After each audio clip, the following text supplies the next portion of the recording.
Welcome to the Violet Fog As I Know It podcast. This is number 3. I'm having a good time with this. I feel like I'm hanging out with my buddies. It's super laid back. I feel like you get me. I'm very ADD. I kind of jump from subject to subject. So hopefully you like that style. I think it is more conversational. I'm feeling good right now. I just put a little bit of frankincense into my palms. Frankincense oil, it's a very biblical oil. A lot of studies back it up. It smells great. A reader sent that to me, and it was one of the nicest gifts I've ever gotten. So, anyways, I'm feeling really, really good. Today, we're going to talk about how I have managed to stay super consistent with a health focused lifestyle. This is not going to be something that's like very motivational. That's not my style at all. Again, like we're talking over coffee or potions, and I'll just tell you why I think I really am able to stay consistent. So let's just hop right into it. Again, I'm just going to be kind of like jumping from subject to subject. I want to start off with this. When it comes to being consistent and choosing to kind of place this health filter over your life, it is never too late to start. I just want to let you know, I kind of feel like when people are like, how are you so consistent? I'm like, I have no other choice but to be. I literally have to biohack and monitor my way into just staying normal.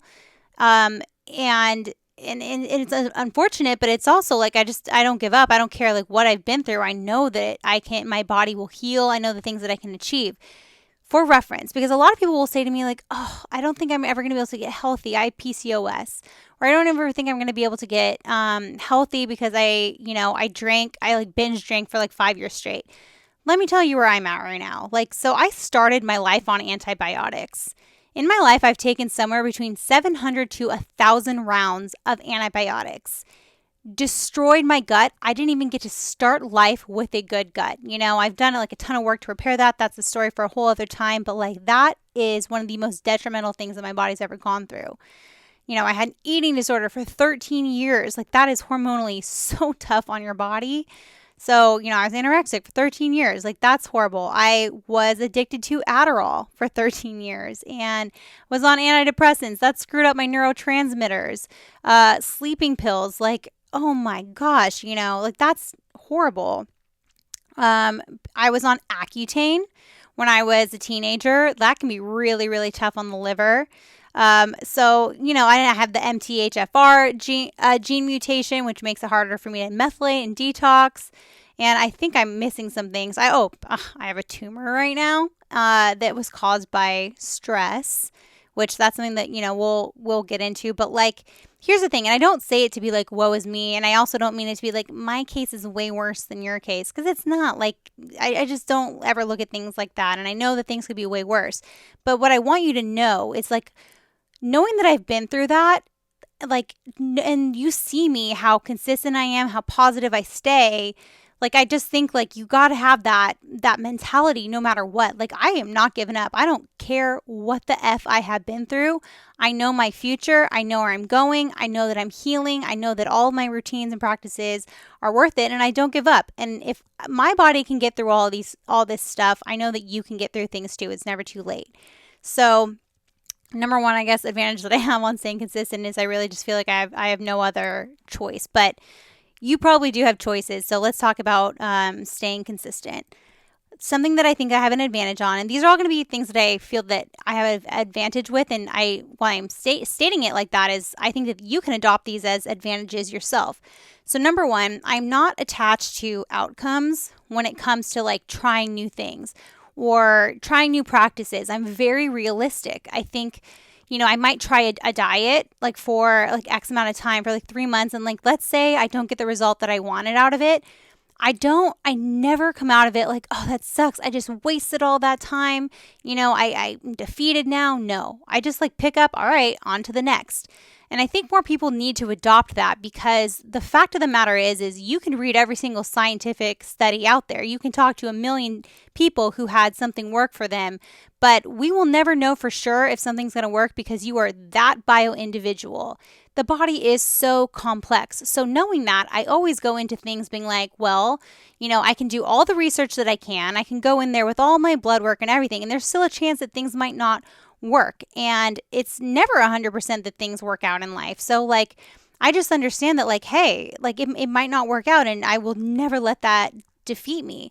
In fact, I think that with anything in health that you try out, it's like, let's say you tried a vegan diet, for like 3 months or something and it didn't work out for you. I don't look at that as a failure. I look at that as like, oh, sick. I just learned so much about my body. I actually like need this, this, and this. And like this does not work for me, or at least it doesn't work for me now. And then my next choice is going to be even more dialed in. So that is an advantage that I just think that I'm very realistic. I'm very like, all right, if it doesn't work out, it doesn't work out.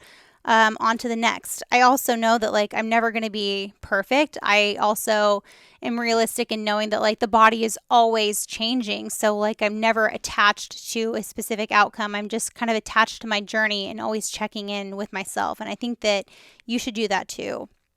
All right, let's talk about working out and staying consistent there.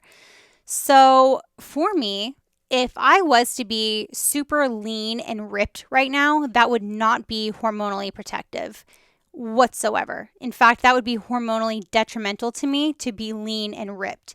Therefore, I don't strive to be lean and ripped.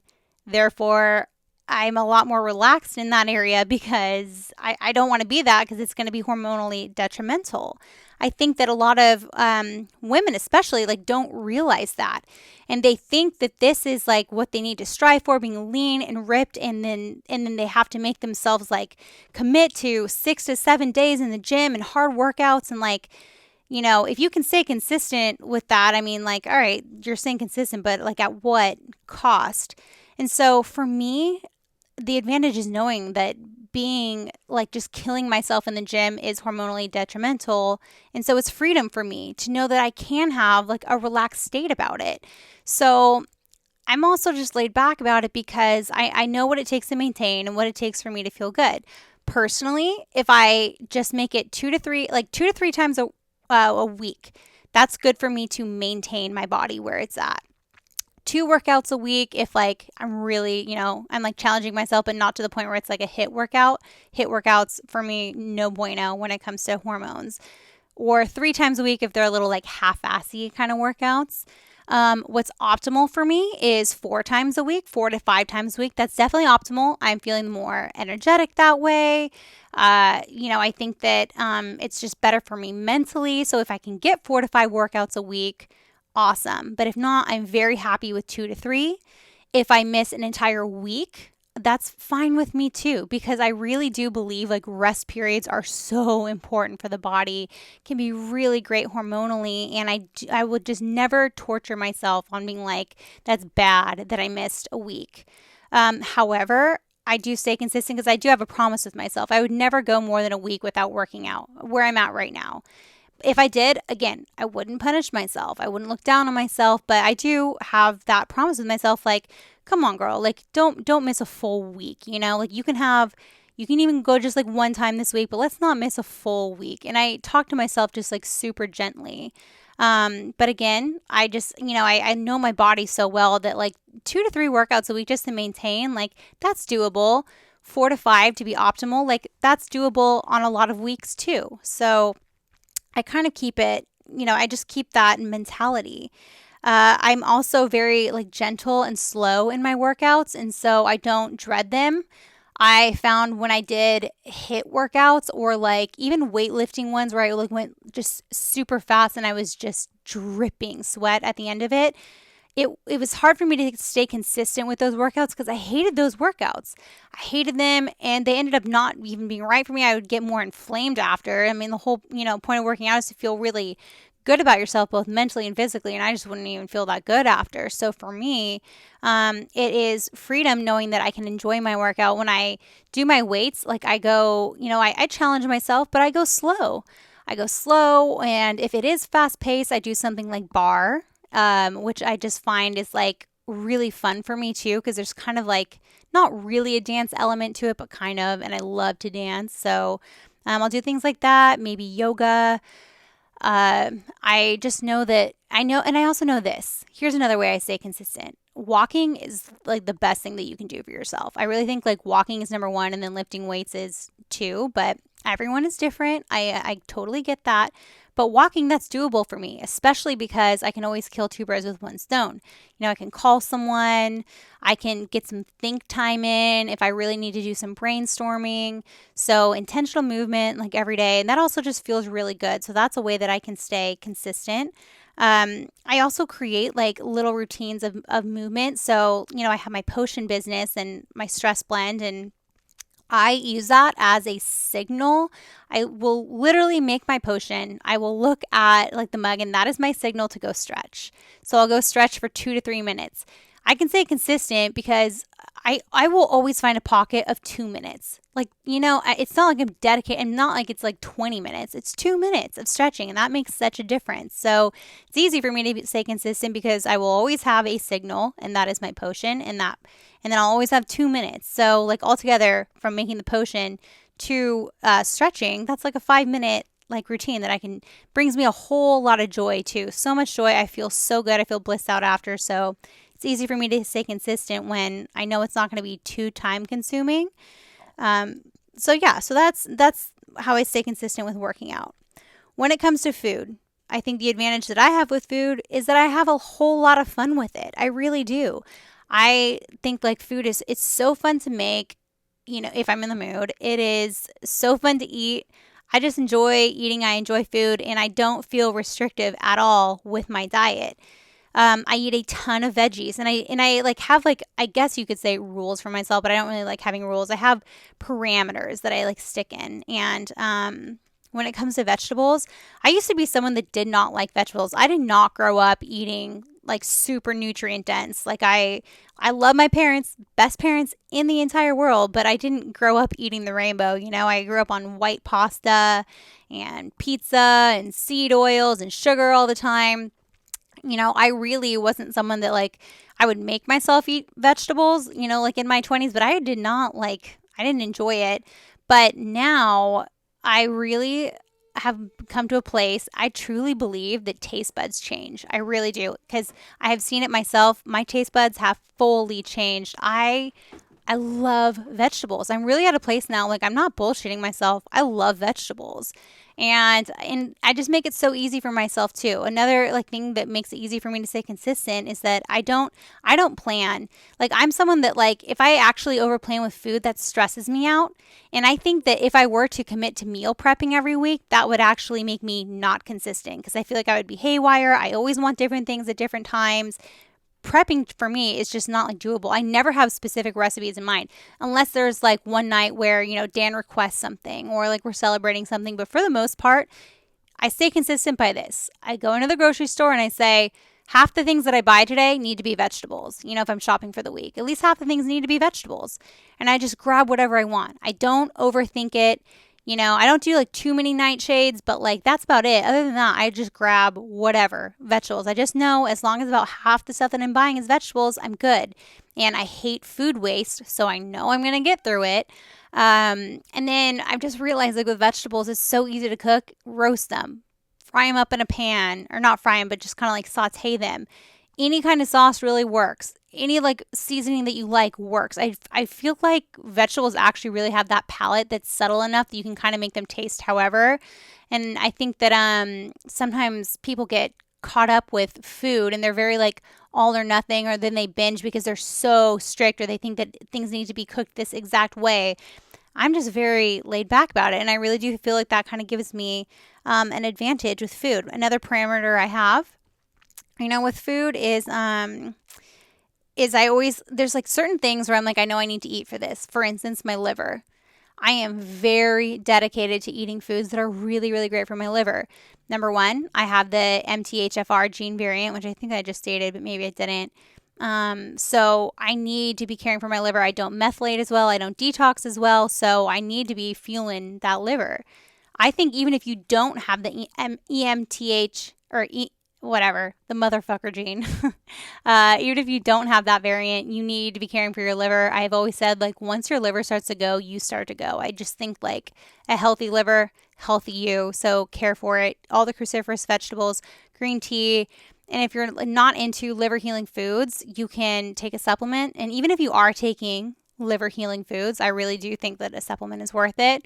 This episode is sponsored by a supplement that I have been taking for a very long time that is for the liver, and that is Liver Love by MSW Nutrition. I truly believe it is one of the best liver supplements out there. I cannot tell you how effective it has been for me. I know everyone is different, but man, like I know a lot of people who have taken Liver Love and they feel so good with it. It has green tea extract in it, milk thistle, NAC, some glutathione. It has a resveratrol. It has like a list of a ton of things that are so good for the liver. And so if you want to try it, code is always Violet Fog. It's so good. But when it comes to food, I'm always eating, stuff that's really good for my liver. I also think it's easy for me to stay consistent because I just follow basic, boring shit. Like I'm like, eat the rainbow. I really live by that. And I just don't complicate. I'm like, oh, I haven't had something blue in a while. I'm going to have some blueberries. I'm going to have some butterfly PT in my potion. Get those anthocyanins in. Oh, I haven't had something like purple in a while. I'm going to have my red cabbage recipe, a few times this week. I just kind of do those little check-ins and it's easy for me. I don't overcomplicate it when it comes to food. I'm also not super restrictive with food. I really do believe that we're put here on life to have just enjoy. And I really think so many memories are attached to food.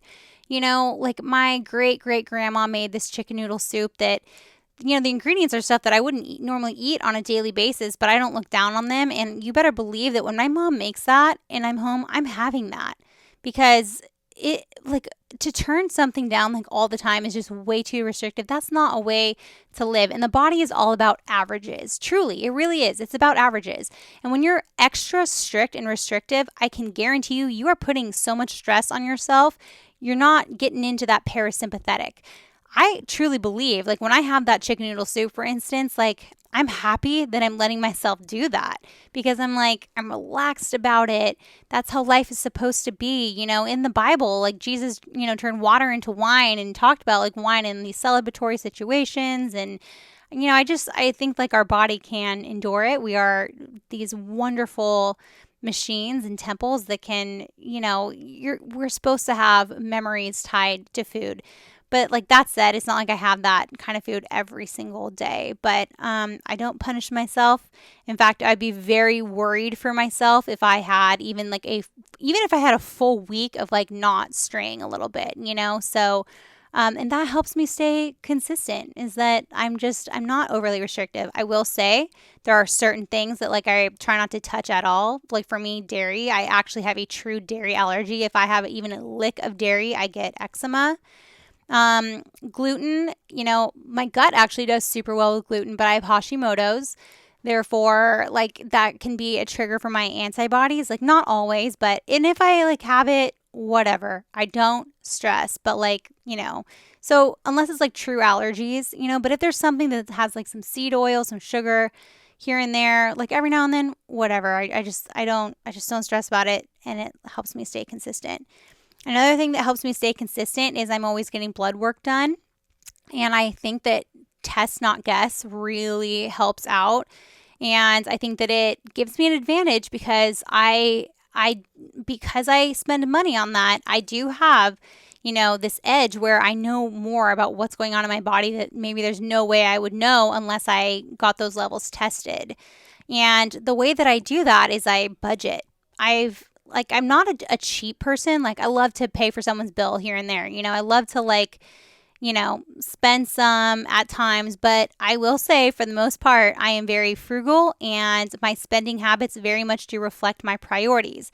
If your priority is health, it's okay if it's not. If your priority is health, can your bank account reflect it when you have the extra money? Mine certainly does. I joke around, Dan and I, we lived in this apartment for 2.5 years. And I kind of have this idea in my head where when it comes to decor for the house, if I care about it, but Dan doesn't really care about it, and I've never told him this, but if he knows this now, I wonder if he's going to take advantage. But if I care about it and he doesn't care about it, I always think that it's on me to buy it. And so, for instance, we didn't have a headboard for the entire 2.5 years that we lived there. It was so funny. We just never had one. And Dan never really said anything about it. I don't think he really cared. In my head, I really wanted a headboard.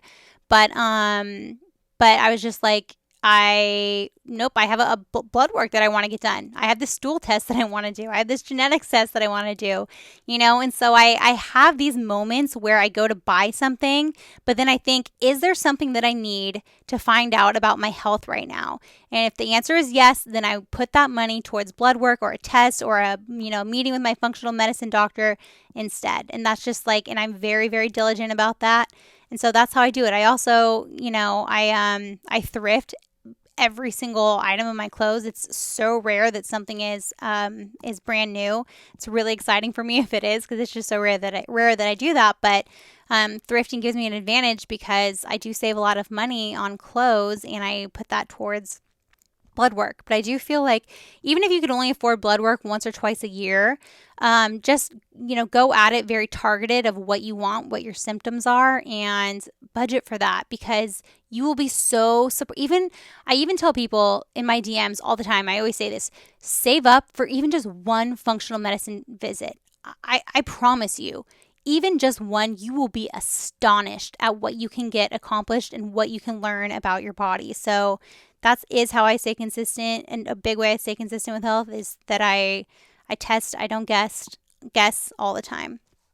Okay, so last thing is, and I feel like I've kind of threaded this message throughout, is I really do have a freedom in knowing that I don't have to be perfect to be the best version of myself. And like, if you think that eating perfectly, working out perfectly, drinking green juice, all this stuff all the time is going to make you immune to health problems, that's bullshit. That's such, and I hate this because I see this so much in the health and wellness community. These people will literally act like they are on a pedestal, that almost like they have this armor on them because they live this lifestyle. Nothing bad is going to happen to them. No, I have so many people in my life that are around me, acquaintances, community, that live like very, health-driven lifestyles. And a lot of them are dealing with a lot of stuff. And that's because life. All right? Like, it's just going to happen. You'll heal one thing and something else might happen. You'll heal another thing and something else might happen. And because I know that, I just don't torture myself on being rigid. I can be rigid and that will happen. I could be intentional, but like flexible, and the same amount of things will happen. And that gives me a whole lot of freedom. That lets me stay consistent. Like, I remember when I got my tumor diagnosis, being like, I had a moment of like, am I going to disappoint people that I have this diagnosis because, they see me living this very like nutrient dense, health driven lifestyle, and here I am saying that I have a tumor. But then I was like, that's just so dumb. I never want to be one of those people that like creates this fake veil of perfection, because it's just not. And I just always want to come at things with honesty and like, yeah, I live a very health driven lifestyle, and I do believe I'm going to heal this tumor. I know it, but guess what? Like, something else is also going to happen. And that's just the way that it goes. And when you know that, it really is freedom, because you know that it's coming. You also know that health is possible too. I also believe no matter the diagnosis, no matter what happens to me, I firmly believe that God created this body to be able to heal. So I am never worried about not being able to heal something. I know that I can heal it. There's a reason for every single thing. And it just allows me to be consistent. It gives me freedom. So I hope that these tips were helpful for you. I want to thank the How Do You Health Network. You really should check out their other podcasts, How Do You Health Network. They are the best. I love them. Thank you so much for joining, and I can't wait for next time.